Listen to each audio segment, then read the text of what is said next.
tous, bienvenue, mesdames, messieurs, et merci pour la fidélité à ce programme. Après les points de presse cycliques, conférences de presse et autres rendez-vous avec les hommes de médias pour exprimer parfois sa frustration, quelquefois ses inquiétudes dans le déroulé du processus électoral en cours, la classe politique de l'opposition a finalement pris la rue à témoin. Ce fut, dit-on, une inoubliable journée du 11 mars, ponctuée d'une gigantesque marche de protestation avec en tête de pont la plupart des figures de proue de l'opposition traditionnelle ou leurs représentants.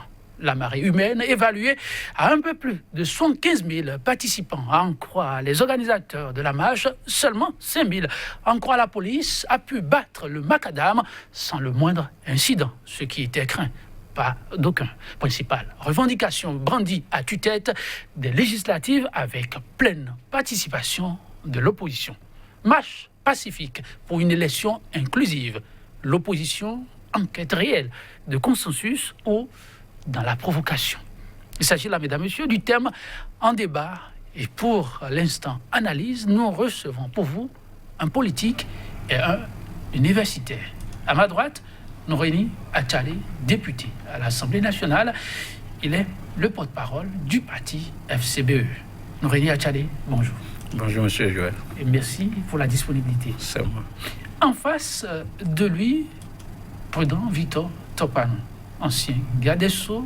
Il est professeur de sciences politiques et il a une fois encore accepté de nous accompagner en dépit d'un agenda très chargé.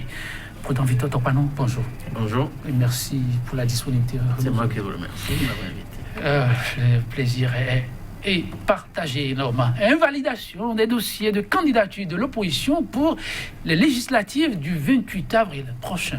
Du côté de la classe politique, on se refuse d'avaler la couleuvre.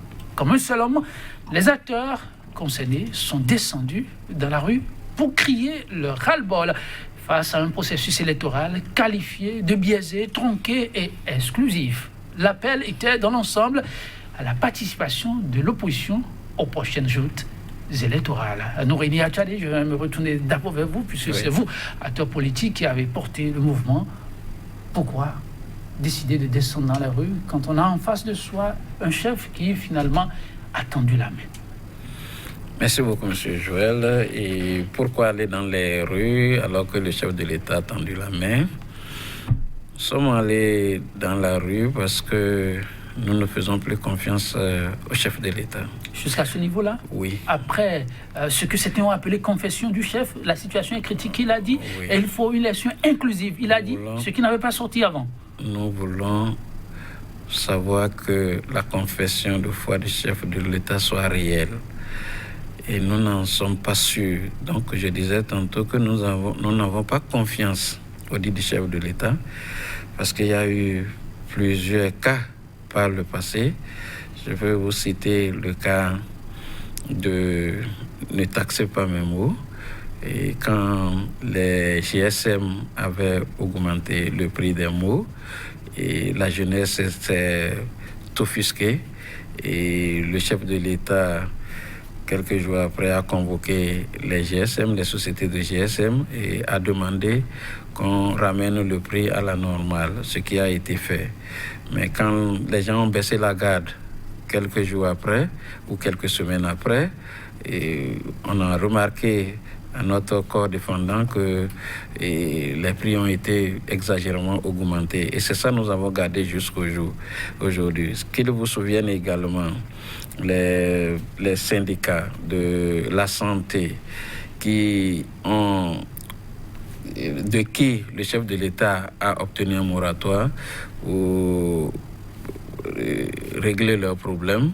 Et avant la fin de ce moratoire, c'est à l'Assemblée nationale que leur cas a été réglé.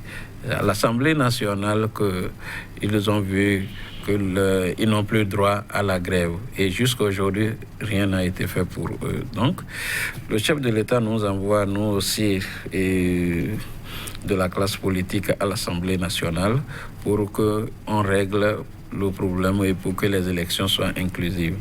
Et nous, on a pensé que ce souhait du chef de l'État n'est pas sincère et qu'il faut continuer de maintenir la pression. Et c'est ça qui nous a amenés dans les rues la dernière fois, comme vous l'avez constaté. Mais malgré que nous maintenons la pression, nous sommes toujours dans la négociation, nous continuons de travailler avec le chef et avec le président de l'Assemblée nationale qu'il a désigné comme médiateur. Nous lui avions produit des documents de sortie de crise, donc nous continuons de négocier, mais nous ne perdons pas de vue qu'il faut maintenir la pression. On fait le travail, on maintient la pression. Le dira, professeur Topanon, ça a échaudé, craint l'eau froide. Mais dans le cas d'espèce, est-ce que cela s'entend? À ce niveau de responsabilité, continuez pas à douter de la bonne foi du chef. Écoutez, avant de répondre à votre question, permettez-moi de rappeler d'abord ce que c'est que la rue. Oui, allez-y. La rue, c'est le siège de la souveraineté populaire. C'est vrai. Dans un État, vous savez qu'il y a deux formes d'État principales. La première, dictatoriale, il n'y a que la rue. Quand on veut contester, quand on veut manifester contre la dictature, c'est dans la rue. C'est dans les démocraties, l'autre forme, où en plus de la contestation, ou en plus de la rue, on a le vote. Voilà. En démocratie, vous avez deux façons pour le peuple souverain de s'exprimer. Oui.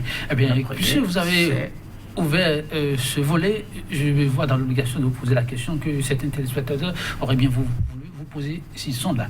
Oui, vous l'avez clairement défini, c'est incontestable. Alors, lorsqu'on est dans un schéma comme celui-là et on a un État qui reste démocratique et un chef qui, à un moment donné, a dû taper lui-même du poing sur la table, reconnaître que ça ne va pas, il va falloir rebattre les cartes. Est-ce qu'il faut aller à la rue? C'est la question que certains se posent. Oui, et c'est à ça que je réponds. Donc je persiste et je signe. La rue, c'est le siège de la souveraineté. C'est l'autre façon pour le peuple souverain de s'exprimer lorsqu'il n'y a pas élection. Les élections sont prévues à période régulière.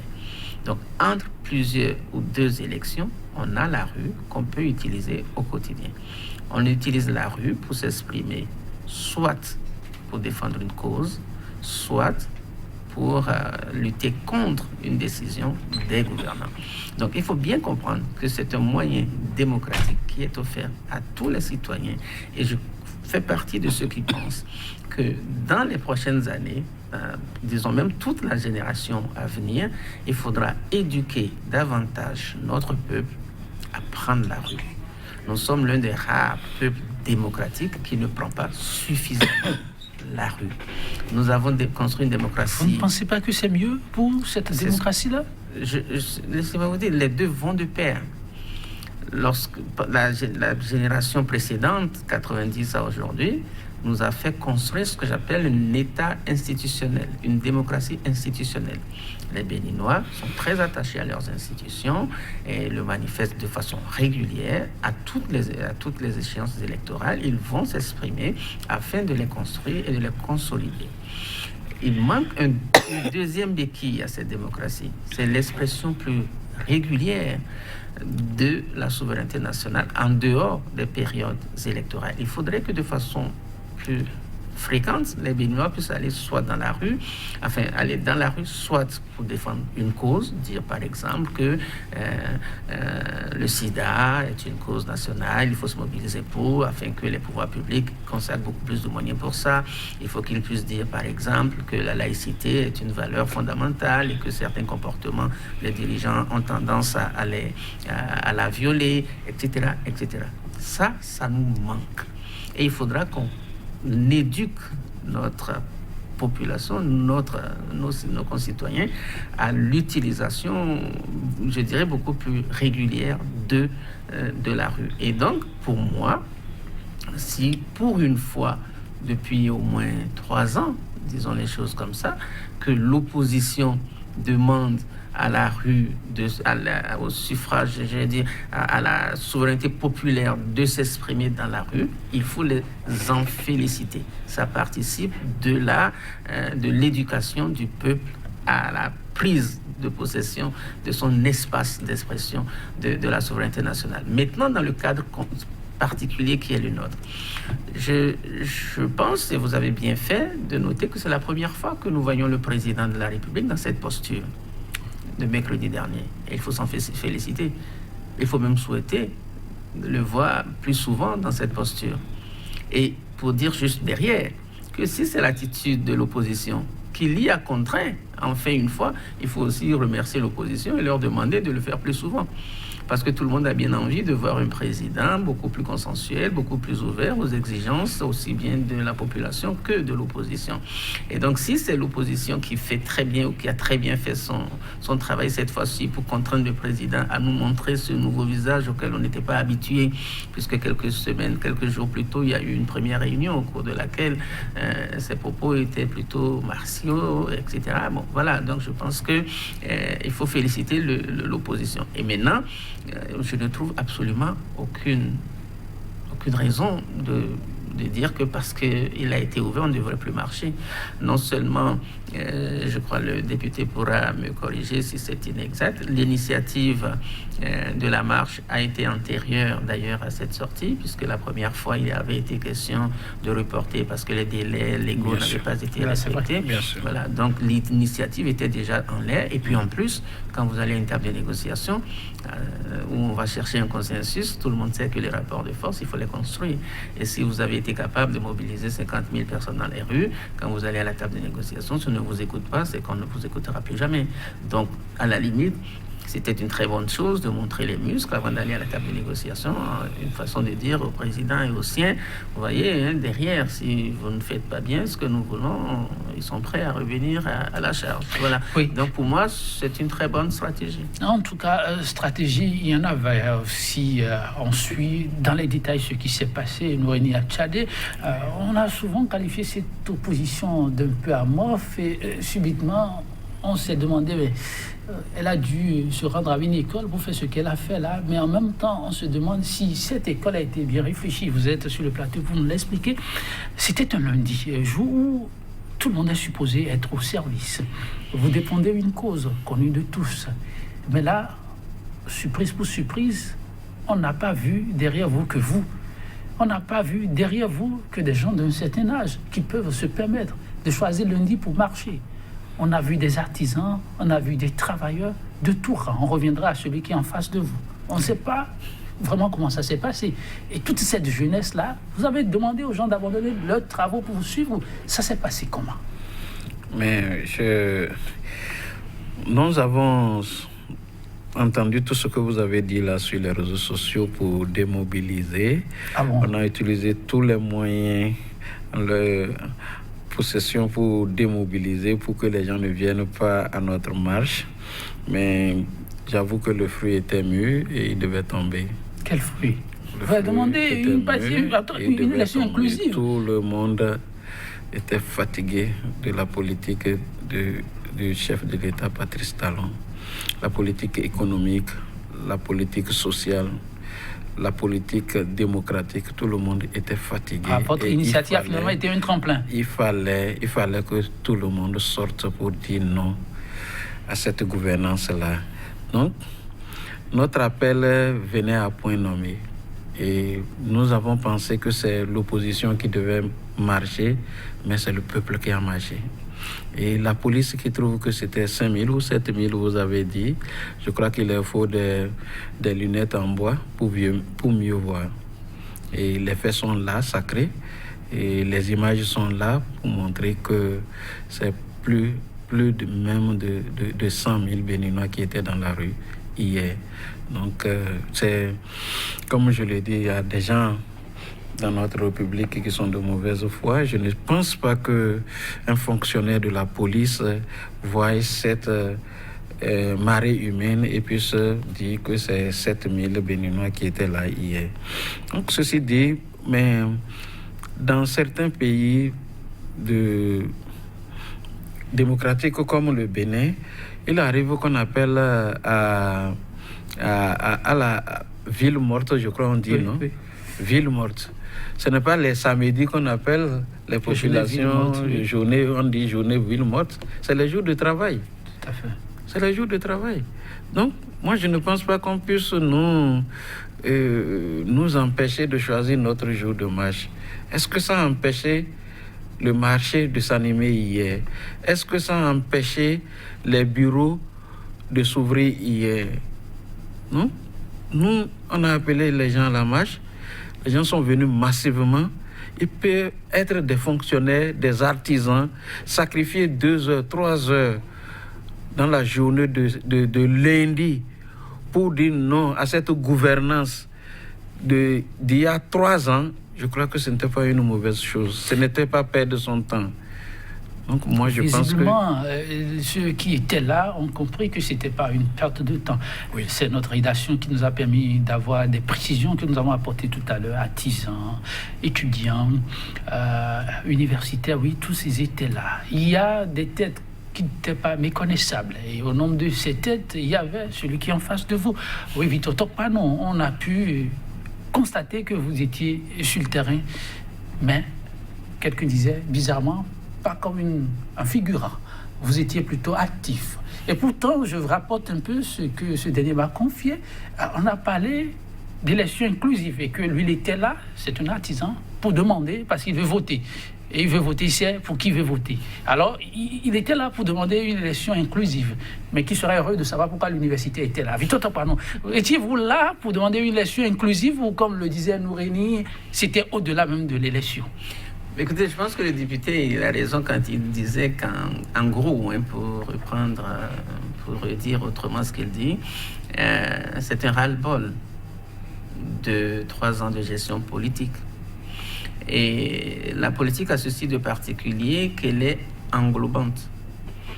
Les magistrats demanderaient à voter, à marcher, qu'il n'y aurait que les magistrats pour marcher.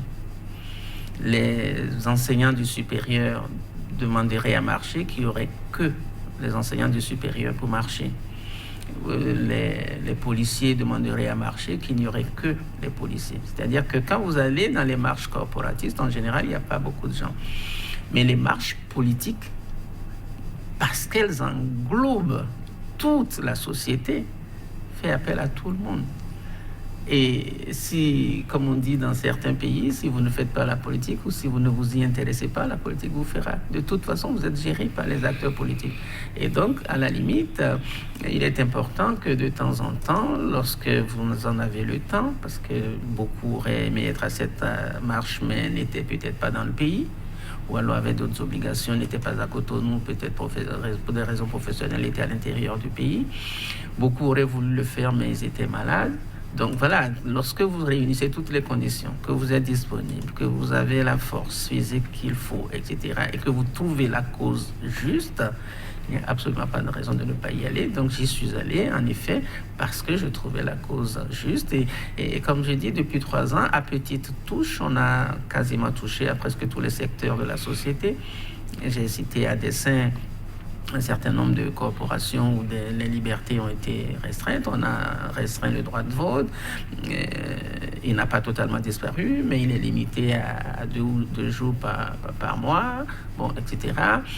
Vous arrivez à la fin, vous vous dites, bon, en plus, maintenant, pour couronner le tout, on nous dit, comme par hasard, que seuls les 2 partis créés par le président de la République iront aux législatives. Alors là, je crois que c'était la goutte d'eau qui a fait déborder le vase. Et donc, effectivement, tous ceux qui se sont sentis lésés, que ce soit les bonnes dames qui ont été déguerpies depuis quelques mois, quelques années maintenant, et qui se disaient quelque part que la seule façon démocratique qu'ils avaient de répondre au régime est d'aller voter pour l'opposition, du jour au lendemain, on leur dit, même ça, vous ne pourrez pas le faire. À ce moment-là, ne vous étonnez pas que tout le monde puisse prendre la rue. Et donc, à la limite, j'ai presque envie de dire que tous ceux qui étaient dans la rue hier, c'était déjà les électeurs de l'opposition. Mais là, j'avoue que je m'avance un peu trop vite. Ah oui. Ce qu'il faut remarquer, Victor Tokpanou, universitaire, comme tant d'autres que nous avons pu identifier dans la masse, je l'ai précisé à l'entame, il est ancien garde des Sceaux. À ce titre, les arcanes du pouvoir ne lui sont pas vraiment étrangers. Victor Tokpanou, dans l'approche face à des situations de crise, vous savez que ce n'est jamais facile à faire. Alors, lorsque vous avez un chef qui fait des ouvertures comme celle-là, Et dans votre posture de garde des Sceaux, qui peut se retrouver avec une casquette de conseiller, pensez-vous que cette sortie reste une sortie qui pourra amener le chef à dire oui, il faut plus d'oreilles, ou décidément j'ai en face de moi des emmerdeurs? Non, je pense que le président de la République comprendra très bien que c'est pour ça que j'ai commencé par définir ce que c'est que la rue. Et le président de la République doit savoir qu'il est président d'un pays démocratique.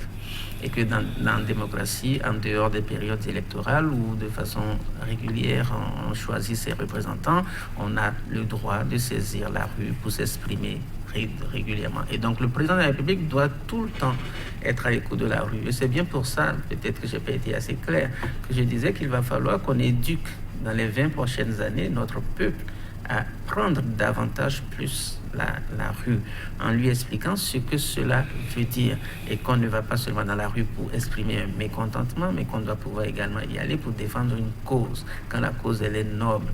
Lorsque par exemple vous avez le sentiment à tort ou à raison, mais beaucoup plus à raison, que dans votre pays, il y a beaucoup plus d'arrestations arbitraires, infondées, injustifiées. Vous pouvez marcher pour des arrestations justes, des causes justes. Voilà, ça c'est une cause. Et donc, vous savez, la plupart des démocraties avancées, ça se voit. Vous allez en France aujourd'hui encore, on connaît l'épisode des Gilets jaunes. Vous allez actuellement en Algérie, là c'est suffit que le président annonce une candidature pour un 5e mandat, que les gens ont pris la rue dans un contexte démocratique. Mais avant l'Algérie, il y a eu la Tunisie. Ben Ali qui pensait qu'il était un dictateur indétrônable, ad vitam aeternam. La rue, le peuple souverain a pris la rue, il est parti. C'est pareil pour le président égyptien qui se faisait passer pour un raïs avec une filiation lointaine mais évidente aux différents empereurs du passé, etc. Quand le peuple s'est fâché, il n'a rien fait d'autre que de prendre la rue. Et donc la rue est très importante dans l'expression démocratique. Elle pose effectivement un certain nombre de problèmes, notamment la question de la sécurité, de la non-violence dans la rue. Et vous l'avez très bien dit, hier, la manifestation s'est achevée sans aucune violence. Donc ça, c'est une excellente chose dont il faut se réjouir. Ça pose également souvent la question de la représentativité. Est-ce que ce nombre-là, par rapport à tous les Béninois, suffit pour parler de représentativité? En général, oui, puisque là encore, une fois de plus, quand les Burkinabés sont allés chasser le président Blaise Compaoré, il n'était pas plus de 10 000, 15 000, et pourtant, jusqu'à présent, on parle du peuple qui a chassé Blaise Compaoré. Donc, ce n'est pas le nombre, parce qu'on serait à 10, 11 millions, qu'il y aurait eu 100 000 personnes dans les rues, qu'on va dire que ce n'est pas suffisant. Au contraire, même à 10 000, 15 000, lorsque la cause elle est juste, elle est vraiment représentative du peuple. Et donc, à partir de ce moment-là, il faut absolument que nous éduquions notre peuple à prendre plus souvent la rue. Vous l'avez martelé plus d'une fois déjà au cours de cette émission. Oui, mesdames, messieurs, cette sortie, une première, toutes les formations politiques de l'opposition, comme un seul homme, abattre le macadam n'est pas passé inaperçu. Les réactions et commentaires, c'est un peu partout. Nous avons essayé de tendre notre micro aussi bien à certains de ceux ayant participé au mouvement qu'à d'autres acteurs de la société civile. Il faut remarquer que pour une fois, ce fut un mouvement presque détaché des acteurs de la société civile. Hier, on les voyait prendre les devants et les acteurs politiques par la suite. Norénie, oui, c'est bien ça. Norénie Atchadé ne va pas me démentir. Hier, c'était... franchement, vous me dites un mot d'abord par rapport à cette situation-là. Comment ça s'est fait? Vous étiez sans les acteurs de la société civile. On n'a pas vu les acteurs de la société civile vous conduire la tête de wagon, mais c'est pratiquement le contraire. Ils sont restés à observer ce qui allait se passer et il s'est passé ce qui s'est passé. Bon, avant de répondre à votre question, je voudrais dire que le chef de l'État ne peut pas prendre 75 à 100 000 populations qui sont descendues dans la rue comme des plaisantins, à moins d'être de mauvaise foi, à moins d'être fermé à ce qui se passe dans son pays. Donc il ne peut pas prendre autant de personnes comme des plaisantins. Je crois non. Donc, je crois que c'est un signal fort pour le chef de l'État qui doit se dire que son pays qui a une vieille histoire de démocratie est contre l'exclusion. Son pays n'est pas d'accord que Talon aille aux élections contre Talon. Son pays est contre tout ça. Donc il doit pouvoir comprendre que les choses, qu'il se trompe peut-être de période ou de pays, et que ici au Bénin, on ne peut pas avoir une élection où c'est seulement ces deux blocs qui vont aller aux élections. Et quelqu'un me disait, si c'est le cas, il vaut mieux ne pas organiser les élections. Il n'a qu'à aller chercher une buvette, s'asseoir et se partager les sièges. Les sièges. Ah bon? Peut-être on donne 43 à un et on donne 40 à l'autre. Et on en finit. Au lieu de gaspiller l'argent de l'État encore à aller organiser les élections. On a compris que le chef de l'État, lui, n'est pas dans cette logique. En fait, j'avoue que si c'est aujourd'hui, on devait organiser la marche, on aurait eu plus de gens dans la rue qu'hier. Parce que ce qui s'est passé hier et à la Cour constitutionnelle prouve à suffisance que les deux formations politiques créées et entretenues par le chef de l'État n'ont aucun dossier à jour et que c'est pas magouille, pas tricherie que ces deux partis du chef de l'État ont pu avoir leur certificat de conformité au ministère de l'Intérieur et que c'est pas magouille, pas tricherie que ces deux partis de l'opposition ont pu passer à la Sénat. C'est suffisamment grave. Ce n'est pas grave. Ce n'est pas grave, d'autant plus que le secret est dehors. Alors on reviendra sur ça. Oui, c'est un nouveau volet de l'actualité désormais au Bénin. On ne peut pas quitter ce plateau sans en parler. Mais avant, on reste rapidement au niveau de la marche pour vivre quelques regards croisés d'acteurs de la société civile. Oui. Par rapport à la société civile, vous savez aujourd'hui dans notre pays que ce qui répond encore de la société civile, ce n'est plus grande chose. La société civile a presque disparu dans notre pays. Sinon, comment vous comprenez que tout ce qui se passe depuis l'exclusion des partis politiques de l'opposition, qu'il n'y ait pas de société civile pour dénoncer, qu'il n'y ait pas des gens pour dire au président de la République ce qui se passe est dangereux et grave pour la démocratie. Parce que, visiblement, moi je me dis si le PRD passait les mailles de la Sénat, si le parti de Toleba, FCDB, créé de toutes pièces comme opposition par le chef de l'État, si ça passait... Nouréni, dit-elle, bon, on n'a jamais dit que c'est le chef qui l'a fait. Nouréni Attiali, pourquoi dites-vous que c'est le chef créé de toutes pièces? Vous n'êtes pas le chef de l'État. C'est une opposition qui n'en est pas une. Parce que nous, on n'a jamais travaillé avec Toleba dans l'opposition. On n'a jamais travaillé. Et qu'il est une opposition constructive. Ça réfléchit et après ça fait des propositions. Quelle proposition il a faite depuis sa création? Vous l'avez vu sur quel plateau critiquer les actions du chef de l'État? Nous, on a vu Toleba faire des prières pour le chef de l'État à Djougou. Ça, c'est une forme de... C'est quelle opposition fait la prière pour son adversaire? Qui a jamais cherché à favoriser son adversaire pour que lui, son opposition, aille dans sa localité faire la prière au chef de l'État.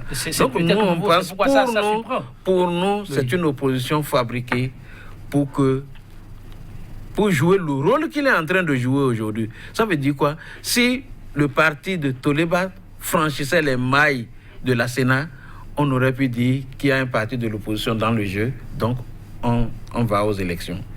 On aurait servi ça à la communauté internationale. Pour preuve, la dernière fois, quand la commission de la CEDEAO est arrivée et a invité les partis de l'opposition, le matin, ils ont invité les partis de la mouvance, le soir, les partis de l'opposition. Quand on y est allé, mais le premier qui était dans la salle, c'était le ministre Toleba. Pour nous présenter. Il était ponctuel. Non, il est venu avant l'heure. Il est venu avant l'heure. Il est même venu avant l'heure. Nous, on était à l'heure, mais lui avant l'heure. Donc, on l'a vu déjà dans la salle. et on s'est offusqué. Parce que on ne peut pas être dans le même pays, parti de l'opposition et ne pas se connaître. Ce n'est pas là qu'on va aller découvrir que le ministre Toleba est de l'opposition. Vous n'imaginez pas? Moi, je pense que ça fait déjà des années que Atatürk en Turquie a fabriqué de cette façon-là une opposition pour aller contre sa gouvernance. Non, mais aujourd'hui, nous faire ce jeu-là au Bénin, je crois que c'est ridicule et l'opposition ne peut pas accepter ça. On va évoluer dans le débat. Avec votre permission, oui, on entre en complicité avec la régie pour suivre quelques réactions. On revient pour notre seconde manche et apprécier un peu ce nouveau développement que connaît l'actualité au Bénin. La régie. Je voudrais saluer le peuple béninois qui est très jaloux de sa démocratie. La sortie de ce matin de ce grand nombre, c'est l'expression de la ferveur de notre démocratie. Le peuple aujourd'hui, une fois encore, a manifesté son désir de se réconcilier avec la démocratie que nous avons aujourd'hui, de se réconcilier avec je dirais, tout le processus en cours pour aller effectivement à une élection inclusive. C'est pour ça qu'il a été possible pour ce peuple de s'exprimer, d'avoir cette possibilité de s'exprimer. Et c'est une occasion, un signal très fort pour le président de la République qu'il faut qu'il se saisisse également de cette opportunité. Et il avait déjà commencé donc il faut qu'il aille plus loin pour se saisir de cette opportunité, pour se réconcilier avec son peuple. Le peuple a vraiment besoin de lui et je ne manque pas de le marteler. Le peuple a besoin de lui. Il faut qu'il se réconcilie avec sa jeunesse. Il faut qu'il se réconcilie avec les femmes. Ces femmes qui ont vu beaucoup de choses. Aujourd'hui, beaucoup de jeunes ont été, disons, licenciés d'une manière ou d'une autre, ont perdu l'emploi. Le président Talon a besoin de se réconcilier avec eux.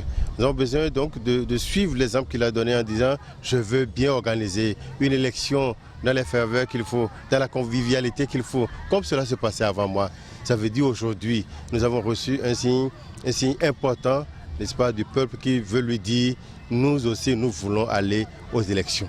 Nous voulons effectivement qu'avec ce que tu as déclaré là, que tu sois conforme effectivement avec cette convivialité qui demande aujourd'hui au chef de l'État d'ouvrir davantage.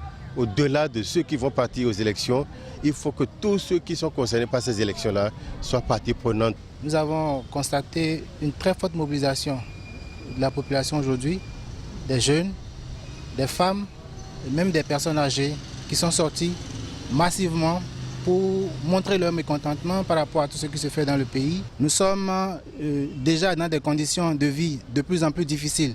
Depuis quelques années, nos parents, nos frères sont poussés à l'extérieur de leur pays, éloignés de leur famille, forcés à l'exil.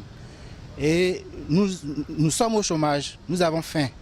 Et ce qui nous permettait de résister jusque-là encore, c'était seulement notre liberté d'expression, notre démocratie. Et voilà maintenant que même cette démocratie est menacée. Et quand ça se passe comme ça, on ne peut que faire une seule chose, c'est de rester debout pour dire non à l'oppression, de rester debout pour faire le combat qui va conduire à la libération de notre pays. Il n'y a pas un citoyen qui soit à lui seul aussi intelligent que tout un pays. Tous ceux qui sont forcés à l'extérieur, en exil, nous allons continuer le combat de façon à ce que tout cela vienne pour contribuer au développement de notre pays. Tous ceux qui sont ici, qui sont opprimés, nous allons continuer la bataille de façon à ce que la liberté soit totale pour tout le monde. Ce qui s'est passé aujourd'hui dans la ville de Cotonou est assez éloquent de ce qu'attendent nos populations.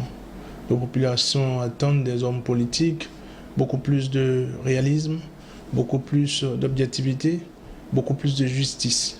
Parce qu'il s'agit ici d'une attaque qui concerne la racine je dirais même de notre nation, de notre République, la démocratie. Donc cette marche aujourd'hui organisée par les forces de l'opposition avait pour unique but que nous puissions lancer un message fort à l'opinion nationale et internationale que nous voulons des élections inclusives, des élections qui prennent en compte tout le monde et que les manigances orchestrées par le gouvernement, par le truchement du ministère de l'Intérieur, que nous puissions quand même assister à la fin de ces manigances. Donc c'est vrai que c'est une première sous la rupture, mais je dis c'est un premier coup, c'est un coup de maître comme on le dit. Pour moi, dans les rues de Cotonou aujourd'hui, dire que l'évaluation pouvait aller à 75 000, 100 000, ce n'est pas une exagération. Il y a vraiment du monde. Et quelque part aussi, c'est la manifestation du ras-le-bol du peuple. En ce qui concerne le processus électoral, nous sommes déjà dans l'impasse. C'est regrettable que nous puissions en arriver là après pratiquement 30 ans de démocratie. Mais notre souhait, c'est que ces élections puissent bien se dérouler dans un climat apaisé, en toute transparence, parce que ces signaux qui sont donnés par les institutions qui sont concernées dans le processus électoral, à savoir la Commission électorale nationale autonome et la Cour constitutionnelle, ne rassurent pas. Dans l'intérêt de la paix, on n'a qu'à laisser chacun dans son couloir. Tout le monde ne peut pas, dans un pays dit de droit, avoir les mêmes pensées. Mais ça fait la misère lorsqu'on interdit aux gens de marcher. Si aujourd'hui, le président de la République, parce que tout est vissé à cause de lui, s'il revient à de meilleurs sentiments, mais il sera accompagné. L'opposition accompagne. L'opposition a marché aujourd'hui sans même les syndicats. Ça veut dire que chaque groupe peut s'organiser. Et il n'y a pas eu de casse. C'est à leur honneur. Le nombre qui m'a été annoncé, le chiffre, vraiment, je ne peux que dire félicitations. Lorsque vous avez en face un peuple fatigué, un peuple déterminé, on ne retient pas ce peuple. Nous l'avons déjà dit plusieurs fois, c'est le peuple qui a le pouvoir. Et le peuple l'a délégué à des gens. Et si ces gens-là ne peuvent pas assurer la responsabilité que le peuple leur confie, le peuple peut encore reprendre son pouvoir. Donc aujourd'hui, vous avez vu un peuple meurtri, vous avez vu un peuple fatigué, n'est-ce pas, de la gouvernance actuelle. Vous avez vu un peuple sortir un lundi matin, un jour ouvrable. Ça veut dire quoi? Ça veut dire que les gens n'ont pas de quoi s'occuper. Ça veut dire que la question de l'emploi que le gouvernement dit avoir résolu est une fausse résolution. Les gens sont fatigués. Et aujourd'hui, nous sommes devant une gouvernance qui veut empêcher l'opposition d'aller aux élections législatives. Depuis 1990, on n'a jamais vu ça dans ce pays. Ça veut dire quoi? Ça veut dire depuis 30 ans, on n'a jamais fait d'élection dans ce pays sans opposition. Pourquoi ça va être maintenant? Pourquoi ça va être avec le président Talon qui pour nous a incarné la rupture, le président Talon qui pour les Béninois a incarné l'espoir. Donc nous sommes sortis pour dire au président qu'il doit écouter son peuple. Nous sommes sortis pour dire au président que s'il aime la compétition, il doit laisser tout le monde aller à la compétition. Sinon, il ne serait pas un compétiteur né s'il refusait la compétition. Et nous espérons que le président va nous écouter parce que ça, c'est un signal fort. C'est la première marche autorisée par le pouvoir sous le régime du président Patrice Talon. On peut le dire comme ça, mais ce n'est que le début. Nous marcherons jusqu'à ce que le président nous entende. En tout cas, là, ce n'est que le début, dit-on. Peut-être qu'on a attendu l'appel de Vito Tokpano. Le début, il faut marcher et marcher encore. Est-ce qu'on en aura vraiment besoin? Mais j'espère que oui. De toute façon, dans le principe, il faudrait éduquer le peuple à la marche. Et le député disait tout à l'heure quelque chose de très important. Il disait que si cette marche avait eu lieu aujourd'hui, elle aurait connu un plus grand succès encore. Sauf que lui, il a estimé que c'est à la suite des événements d'hier à la Cour constitutionnelle. Mais moi aussi, je suis convaincu que si la marche devrait reprendre demain, voire aujourd'hui, elle serait encore plus importante. Non pas seulement à cause de ce qui s'est passé à la Cour constitutionnelle, mais parce qu'on a le sentiment qu'hier, le mur de la peur a été brisé. Il y a beaucoup de gens qui étaient dans une situation de peur. Et quand ils ont vu ce qui s'est passé hier, si jamais il y avait encore un autre appel demain, ils n'auront plus peur. Et ça, c'est très important. Et il fallait qu'on passe impérativement par là. Et ce, d'autant plus, vous ne me l'avez pas demandé, mais je me permets de revenir sur l'analyse du député, à savoir ce qui s'est passé hier, ce qu'il trouvait comme une cause qui aurait démultiplié la marche si la marche avait eu lieu aujourd'hui. En fait, ce qui se déroule à la Cour constitutionnelle et qui probablement connaîtra son dénouement ce soir, puisque la décision est prévue pour ce soir, c'est en fait une grosse affaire d'État qui est en préparation. Comment ça? Une grosse affaire d'État parce que on aurait entendu dire, et c'est d'ailleurs pour ça que le recours a été formulé, que la Sénat aurait été complice dans la délivrance ou dans l'acceptation des deux partis supposés être proches du président de la République, aurait été complice. C'est-à-dire que pour la première fois, on aurait eu une preuve matérielle, si la Cour constitutionnelle venait à le confirmer, une preuve matérielle de l'implication d'une institution de la République dans une fraude. Dans une fraude. Mais c'est extrêmement grave. C'est d'autant plus grave qu'elle remettrait en cause des propos présidentiels. Le président de la République, lors de son avant-dernière rencontre avec l'opposition, leur avait rappelé que si lui, il avait été à leur place, il aurait tout fait pour prendre part à ces élections. Ce qui veut dire qu'il entérinait à tout le moins l'acceptation judicieuse, pour ne pas dire juste, de ces deux partis. Mais s'il se trouve que le président est allé aussi loin, pour qu'on découvre après qu'en réalité ces deux partis ont bénéficié davantage, on serait au cœur d'une grosse affaire d'État. Une grosse affaire d'État, parce que là, il faut revoir tous ceux qui sont impliqués. Vous savez que rien que pour le principe, le président de l'Assemblée nationale, tout le monde sait qu'il est président du PRD, mais tout le monde sait aussi qu'il est président de l'Assemblée nationale, deuxième personnage de l'État, qui a été convoqué à la brigade criminelle. Convoqué. Il est en exercice, il n'est pas un ancien président. Alors, ce sont là les ingrédients d'une affaire d'État qui se noue, et je regrette. Qu'est-ce que vous semblez dire? Parce qu'il est en exercice, la brigade ne pouvait pas le convoquer, même en brandissant l'aspect ou le point saillant de flagrant délit. Non, c'était pas pour ça. On l'aurait convoqué parce que, en réalité, son parti aurait apporté à la Cour constitutionnelle des preuves, ce que l'un de leurs avocats, Maître Aroula, appelait des soustractions frauduleuses. Oui. C'est-à-dire que, en fait, en disant ça, il n'a pas conscience de ce qu'il disait. Ah bon? Il y a une procédure judiciaire. Vous savez, les procédures judiciaires, ça ne concerne que les spécialistes de la question, etc. Mais la justice du peuple, c'est la justice de l'éthique, c'est la justice de la morale. Le peuple ne cherche pas à savoir de quelle façon les documents ont été soustraits. Ça n'intéresse pas le peuple. Donc, la dimension judiciaire ne les intéresse pas. La seule chose qui les intéresse, est-ce vrai que ces documents-là ont été soustraits là-bas? Si c'est oui, tout ce que dira la Cour constitutionnelle par après, même si elle invalidait le recours, n'aura absolument aucune portée. Et c'est là la vraie crise d'État.